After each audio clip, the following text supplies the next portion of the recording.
বন্ধুরা, welcome to my channel moments with wife. আজ 18ই মে 2025। বাচ্চাদের স্কুলে সামার ভ্যাকেশন স্টার্ট হতেই ইচ্ছে হলো কোথাও একটু ঘুরে আসি। দক্ষিণবঙ্গের এই কাঠফাটা গরমের যন্ত্রণা থেকে মুক্তি পেতে 3-4 দিনের জন্য তাই আমরা উত্তরবঙ্গকেই বেছে নিলাম।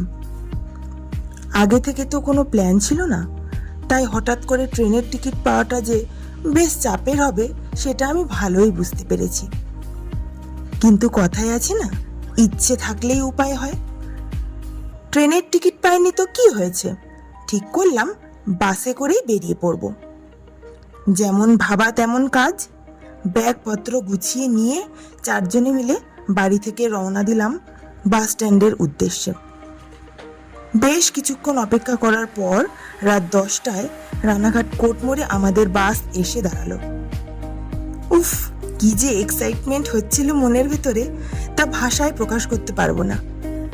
যাই হোক, কলকাতা টু শিলিগুড়ি উত্তরবঙ্গগামী বাস রেয়ানে উঠে পড়লাম। রাত পেরিয়ে সকাল হলেই পাহাড়কে দেখার অমলিন আনন্দ যেমন ছিল, তার সাথে একটু চিন্তাও হচ্ছিল বাচ্চাদের কথা ভেবে। এই প্রথম বাসে করে আমরা নর্থ বেঙ্গল যাচ্ছি। এতখানি বাস জার্নি ওদের সহ্য হবে কিনা। বাস জার্নির অভিজ্ঞতা বেশ ভালোই ছিল, খুব একটা সমস্যা আমাকে ফেস করতে হয়নি। সকাল 8টায় পৌঁছে গেলাম শিলিগুড়ি বাস স্ট্যান্ডে। সেখানেই হোটেল থেকে পাঠিয়ে দেওয়া রিজার্ভ কার আমাদের জন্য অপেক্ষা করছিল। যথারীতি গাড়িতে লাগেজপত্র তুলে শুরু হলো আমাদের সুন্দর একটি জার্নি, গন্তব্য ঋষিহাট। পাহাড়ি রাস্তা সেই অর্থে তখনও স্টার্ট হয়নি, তবে দূর থেকে হাতছানি দিচ্ছিল বহু প্রতীক্ষিত এবং আমার ভীষণ প্রিয় পাহাড়। পাহাড়ের যত কাছাকাছি যাচ্ছি ওয়েদারটাও যেন চেঞ্জ হতে শুরু করলো। চলন্ত গাড়ির জানালা দিয়ে মনোমুগ্ধকর ঠান্ডা বাতাস এসে মন প্রাণকে জুড়িয়ে দিল। ঠিক এই কারণেই তো পাহাড়ে আসা। খানিকটা পথ চলার পর ড্রাইভার ভাইকে একটি হোটেলে গাড়িটা দাঁড় করানোর কথা বলা হলো। টিফিনে আমরা 3 জন নিয়ে নিলাম গরম গরম ম্যাগি। ওদিকে কর্তামশাই নিলেন পুরি আর সবজি। খাওয়া শেষ হতেই দেখি হোটেলের বাইরেই রাস্তার পাশ দিয়ে টয় ট্রেন চলে যাচ্ছে। ওহ, এ তো মেঘনা চাইতেই জল। গন্তব্যে পৌঁছানোর আগেই টয় ট্রেনটাও দেখা হয়ে গেল। ছেলের সেজে কি আনন্দ!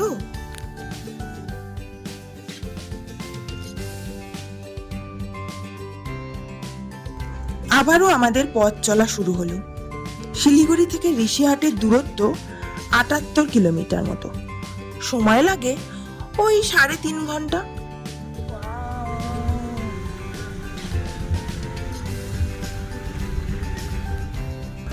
বৃষ্টির জল গায়ে মেখে সবুজ পাহাড়িয়া পথের বাঁকে মেঘেদের আনাগোনা দেখতে দেখতে কখন যেন হারিয়ে গেলাম প্রকৃতির অন্তরালে।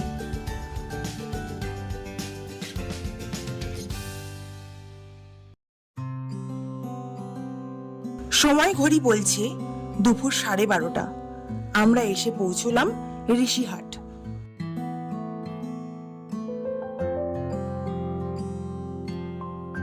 কল্যাণ মাউন্ট নেস্ট হোমস্টে। আগামী 2 দিন এখানেই আমরা থাকবো। এই যে এবার আমরা ঢুকছি, এটা আমাদের রুম।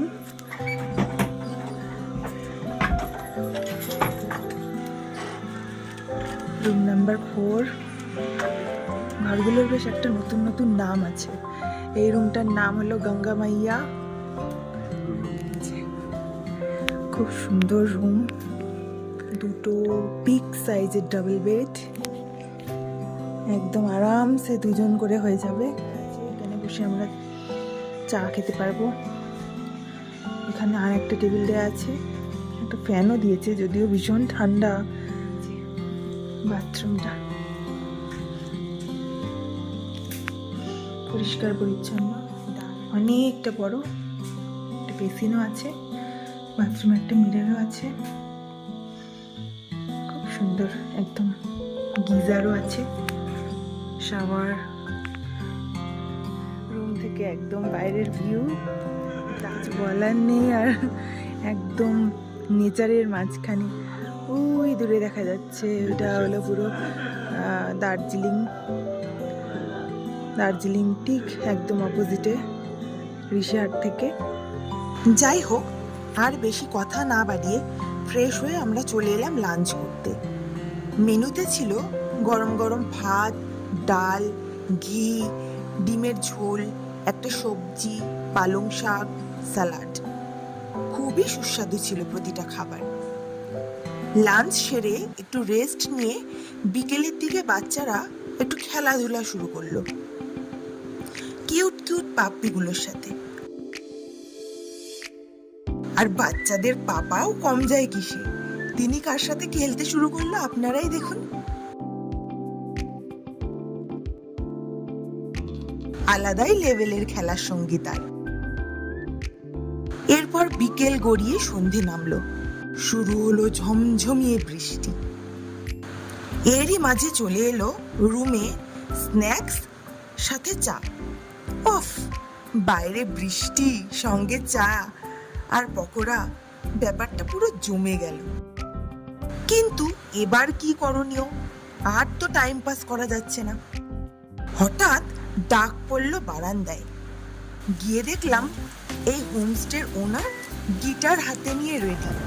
উনি বোধহয় বুঝতে পেরেছেন আমরা বোর ফিল করছি। ব্যাস, আর কি চাই।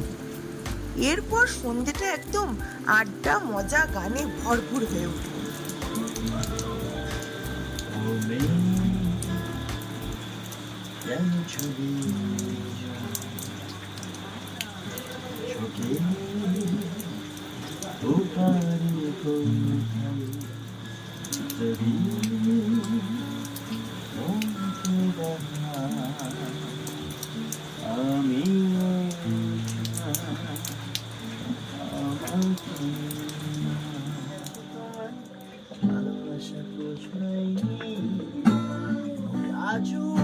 এই সুন্দর মুহূর্তগুলোই তো মনের মণিকোঠায় জমা হয়ে রইল, সুন্দর স্মৃতি হয়ে, যা কোনোদিনও ভোলার নয়।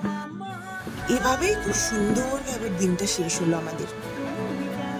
আজকের ব্লগটা এখানেই শেষ করছি। যদি আপনাদের ভালো লেগে থাকে তবে কমেন্ট করে জানাবেন। খুব শিগগিরই তাহলে পরের দিন আমরা কি কি করলাম, কোথায় কোথায় ঘুরলাম, তার একটি ডিটেলস ভিডিও আমি আপনাদের সাথে শেয়ার করব। তারই কিছু ঝলক আপনাদের কাছে তুলে ধরলাম।